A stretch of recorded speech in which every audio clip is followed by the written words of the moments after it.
Hi bus இந்த வீடியோவில் எங்கள் ஊர்லேருந்து டூர் போயிருந்ததில் 3வது நாள் எந்த ஊருக்கு போயிருந்தோம், எங்கெங்கெல்லாம் பார்த்தோம் அப்படிங்கிறத பற்றி தான் ஷேர் பண்ண போகிறோம். 3வது நாள் பார்த்திங்கன்னா கர்நாடகாவிலே இடங்களுக்கு போயிருந்தோம். ஃபஸ்ட்டு காலையில் பார்த்திங்கன்னா சரவணபெலகுலா, இந்த சரவணபெலகுலான்ற ஏரியாவில் சமணர் கோவில், அடுத்தது ஹலிவேடு ஹாசன் அப்படின்ற ஒரு ஏரியாவில் சிவன் கோவில், அடுத்தது பேலூர் அப்படிங்கிற ஒரு ஏரியாவில் பெருமாள் கோவில். இந்த 3 கோவிலும் தரிசனம் பண்ணோம். சரவணபெலகுலாவில் போயிட்டு நாங்கள் ஒரு 12:30 மணிக்கெல்லாம் போனோம். அதாவது 2வது நாள் மைசூர் முடிச்சுட்டு போகும்போது 2வது நாள் நைட்டு ஒரு 1:30 மணிக்கெல்லாம் நாங்கள் நைட்டு அங்கே போயிருந்தோம். போயிட்டு அங்கே பார்த்திங்கன்னா அந்த சமணர் கோவிலோட அறக்கட்டளை அங்கே இருந்தது. அங்கேயே பார்த்திங்கன்னா நிறைய ரூம்கள் வந்து வாடகைக்கு கிடச்சிது. அங்கே பார்த்திங்கன்னா ரூம் பார்த்திங்கன்னா வாடகை வந்து ரொம்ப கம்மி தான். ஒரு நபருக்கு 50 ரூபா அந்த மாதிரி சார்ஜ் பண்ணாங்க. அங்கேயே வந்து எல்லாருமே நைட்டு தங்குறதுக்கு குளிக்கிறதுக்கு எல்லாத்துக்குமே சேர்த்து பார்த்திங்கன்னா 50 ரூபா சார்ஜ் பண்ணாங்க. பெரிய டார்மெண்ட்ரி ஹால் 30 பேர் 40 பேர் தங்குற மாதிரி ரூம் வந்து 2 ரூம் எடுத்துகிட்டு அங்கேயே தான் பார்த்திங்கன்னா தங்கிட்டோம். அதே மாதிரி சமைக்கிறதுக்கு தனியாக பே பண்ண சொல்லியிருந்தாங்க.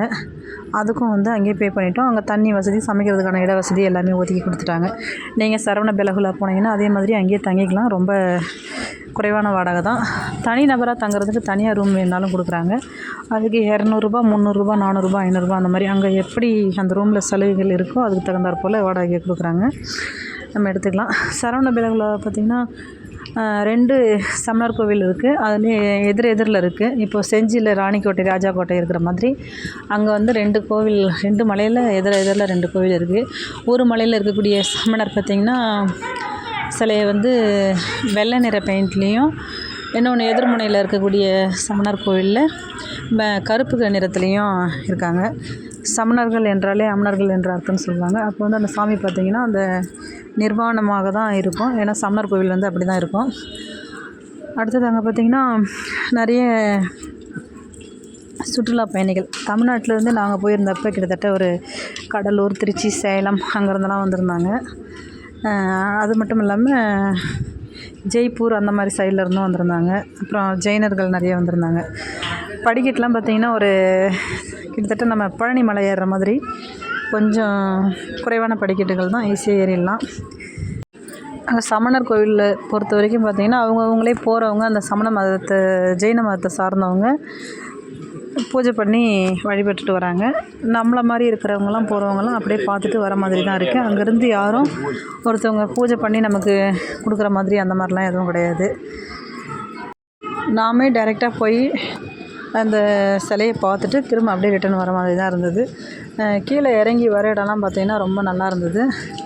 அந்த பாறைகள், பெரிய பெரிய பாறைகள் அங்கேருந்து பார்க்குறதுக்கு அந்த வியூஸ்லாம் நல்லா இருந்தது. கீழே இருக்கிற ஊரெல்லாம் பார்த்திங்கன்னா நல்லா பிரகாசமாக தெரிஞ்சுது. அடுத்தது எங்கள் டீம், அதாவது எங்கள் மகளிர் குழுக்குள்ளேருந்து வந்த எல்லாருமே பார்த்திங்கன்னா இந்த சமணர் கோவிலில் ரொம்ப நல்லா என்ஜாய் பண்ணாங்க. அங்கே அவங்களுக்கு கும்மி அடிக்க, கோலாட்டம் அடிக்க, நடனம் ஆட, இந்த மாதிரி பார்த்திங்கன்னா அவங்களுடைய என்ஜாய்மெண்ட்டெல்லாம் ரொம்ப நல்லா இருந்தது. அவங்க கோலாட்டம் ஆடினது, நடனம் ஆடின வீடியோலாம் நான் ஏற்கனவே ஷார்ட் வீடியோவில் போட்டிருக்கேன். பார்க்கலன்னா அந்த வீடியோவில் போய்ட்டு பாருங்கள். இப்போ நம்ம பார்க்குற இடம் தான் பார்த்திங்கன்னா அந்த சமணர் கோவிலுக்குள்ளே இருக்கிற அமர்ந்த வடிவில் இருக்கக்கூடிய சிலைகள் இதெல்லாம். அது இல்லாமல் பார்த்திங்கன்னா நின்ற வடிவில் இருக்கிற சிலைகளும் இருக்குது. அது வந்து ஓப்பன் பிளேஸ். இன்னும் மலை மேலே இன்னும் ஒரு 20 அடி மேலே போகணும். இது இந்த 20 அடி கீழே இருக்கக்கூடிய கோவில் இது. மற்றபடி சமணர் கோவிலில் பார்த்திங்கன்னா இங்கேயுமே இந்த கோவிலோட அடிவாரத்தில் அன்னதானம் பண்ணுறாங்க. அன்னதான டைம் பார்த்திங்கன்னா காலையில் 9 மணிக்கு மேலே அப்படின்னு சொன்னாங்க. நாங்கள் வந்து அங்கேயே சமையல் பண்ணதுனால அந்த அன்னதானம் சாப்பிட்றதுக்கு போகலை. எல்லாருமே டைரெக்டாக சமையல் ரெடியாக இருந்ததுனால நாங்கள் வந்து சாப்பிட வந்துட்டோம். நீங்கள் போகிற மாதிரி இருந்ததுன்னா காலையில் அந்த டைம் போனீங்கன்னா நாங்கள் அன்னதானம் சாப்பிடுங்க. டிஃபனு காலையில் வந்து டிஃபன் என்னென்ன ஒரு 3 வகையான வெரைட்டிஸ் வைக்கிறதா சொல்கிறாங்க. அதே மாதிரி மதியத்தில் சாப்பாடு அப்படின்றத சொன்னாங்க. நாங்கள் தகவல் மட்டும் கேட்டு தெரிஞ்சுக்கணும். ஆனால் நாங்கள் யாரும் அங்கே சாப்பிட போகல. மற்றபடி அங்கே கீழே பார்த்திங்கன்னா கடைங்கள்லாம் அந்த மாதிரி எதுவும் ஒன்றும் பெருசாக கிடையாது. ஒரு சின்ன சின்ன கடைகள் இருக்குது. ஒரு அத்தியாவசிய பொருட்கள் ஏதாவது தேவைன்னா வாங்குற மாதிரி கடைகள் இருக்குது. மற்றபடி பெருசாக எந்த கடைகளும் அங்கே இல்லை. அடுத்தது இளநீ அந்த மாதிரிலாம் பொருள்லாம் பார்த்திங்கன்னா கொஞ்சம் ரொம்ப குறைவான ரேட்டுக்கு கிடைக்குது. அடுத்தது நம்ம இந்த சமணர் சிலை மேலே இருக்கக்கூடிய சிலையை சுற்றி வரும்போது பார்த்திங்கன்னா இந்த காம்பவுண்ட் சுவர் தான் நமக்கு அங்கே கிடைக்கிது. இதில் பார்த்திங்கன்னா ஒவ்வொரு இடத்துலையும் பார்த்திங்கன்னா ஒரு சிலைகளை வச்சுருக்காங்க. இந்த சிலைங்க எல்லாமே கல்லால் செதுக்கப்பட்ட சிலைகள் தான், கருங்கல்லால் செதுக்கப்பட்ட சிலைகள் கோவிலை சுற்றி வச்சுருக்காங்க. இப்போ நம்ம பார்த்துட்டு இருக்கிற இடம் தான் அந்த நின்ற வடிவில் இருக்கக்கூடிய சமணரோட சிலை. இப்போ அங்கே வழிபட்டுருக்கவங்களாம் ஜெயினர்கள். இவங்க எல்லாமே ஜெய்ப்பூர் இந்த சைட்லேருந்து வந்திருக்கிறதா சொன்னாங்க. நாங்கள் கேட்டோம் அவங்கள்ட்ட. கேட்டதுக்கு அங்கேருந்து வந்திருக்கோம் அப்படின்னு சொன்னாங்க. அவங்க அவங்களுடைய பாஷையில் அதெல்லாம் சொல்லி அந்த பூஜையை பண்ணுறாங்க. இவங்க எல்லாருமே பார்த்திங்கன்னா எங்கள் டீமு. நாங்கள் அங்கே இருந்து கீழே இறங்கி வரும்போது ஒரு குரூப் ஃபோட்டோ எடுத்தோம். அந்த ஃபோட்டோ தான் இப்போ பார்த்துட்ருக்கீங்க. இந்த ஃபோட்டோ எடுத்துகிட்டு நாங்கள் அதுக்கு அடுத்தபடி பார்த்திங்கன்னா கீழே இறங்கிட்டோம். அதே மாதிரி நம்ம மலை மேலே ஏறும்போதும் சரி இறங்கும் போதும் சரி 2 வழியாக கொடுத்துருக்காங்க. பக்கத்தில் தான் 2 வழியாக கொடுத்துருக்காங்க. பக்கத்தில் கம்பி கொடுத்துருக்காங்க. அந்த கம்பியை பிடிச்சி நம்ம ஏறுற மாதிரி இருக்குது, இறங்குற மாதிரி இருக்குது. இப்போ பார்க்குற இடம் தான் பார்த்திங்கன்னா நாங்கள் தங்கியிருந்த இடம். இந்த மாதிரி பில்டிங் பார்த்திங்கன்னா பல பில்டிங் இருக்குது. அதாவது 100கணக்கான பில்டிங் இருக்குது. யார் வந்தாலும் எவ்வளோ பேர் வந்தாலும் அங்கே தங்கலாம் அப்படிங்கிற மாதிரி நிறைய பில்டிங்ஸ் இருக்குது. நீங்கள் போனீங்கன்னா பாருங்கள். அடுத்தது இப்போ பார்த்துட்டு இருக்கிற இடம் ஹலிபேடு ஆசன் கோவில். இந்த கோவில் பார்த்திங்கன்னா சிவன் கோவில். இது ரொம்ப நுணுக்கமான கலை அம்சங்களை கொண்ட ஒரு கோவிலாக இருக்குது. பாருங்கள், பார்க்கும்போதே நமக்கே சூப்பராக இருக்கும். இங்கே நடனம் ஆடிட்டுருக்கவங்க எங்கள் தம்பி பொண்ணு. அந்த கோவிலுக்குள்ளே இப்போ நம்ம பார்க்குற இடம்லாம் இருக்குது. அதுக்குள்ளேயும் போகலாம்.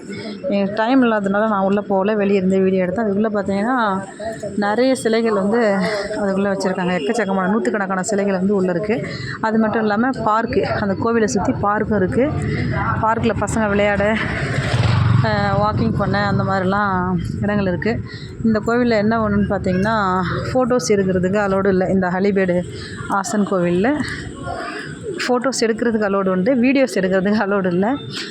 அதே மாதிரி ஃபோட்டோனால் சாதாரணமாக என்ன எடுத்துக்கலாம், அந்த மாதிரி தான்.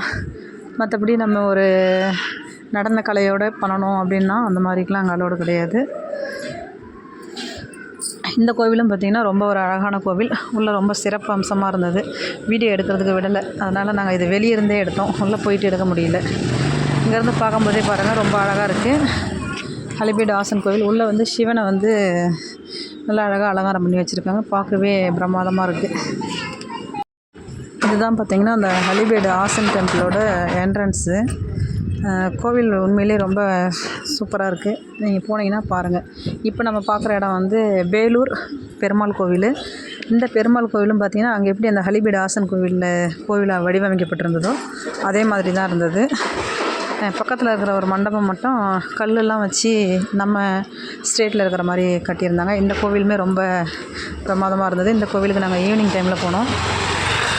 எங்கேயுமே பார்த்திங்கன்னா உள்ளலாம் அந்த ஃபோட்டோஸ் எடுக்கிறதுலாம் அலோடு இல்லை. வெளியிலேருந்து மட்டும் நாங்கள் அந்த வீடியோஸ்லாம் எடுத்தோம். இன்றையோட பார்த்திங்கன்னா எங்களோட 3ஆம் நாள் சுற்றுலா சிறப்பாக முடிஞ்சது. தேங்க்யூ.